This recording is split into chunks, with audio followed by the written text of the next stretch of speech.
शाबान का आखिरी दिन था। आसमान पर रमजान का तलाश किया जा रहा था।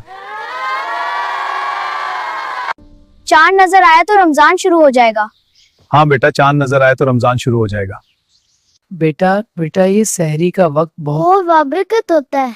अली ने अपनी जिंदगी का पहला रोजा रखने की नियत की। देख अली, अजान होने वाली है। हाँ दादा, मैं इंतजार कर रहा हूँ। तुम्हारा पहला रोजा बेटा। जी दादा। दादा जान, मुझे बहुत भूख लग रही है, अभी अजान क्यों नहीं हो रही? बेटा सब्र करो, अल्लाह सब्र करने वालों से मोहब्बत करता है। गर्मी ज्यादा थी मगर अली ने हिम्मत न हारी। अल्लाहु अकबर, अल्लाहु अकबर। दादा जान, अजान हो गई। या अल्लाह हमारे रोजे कबूल फरमा। इफ्तार के वक्त अली की आंखों में खुशी और सुकून था। दादा जान, रमजान इतना खास क्यों है? बेटा इसी महीने में कुरान नाजिल हुआ। इसी महीने में जन्नत के दरवाजे खुल जाते हैं और जहन्नुम के दरवाजे बंद हो जाते हैं।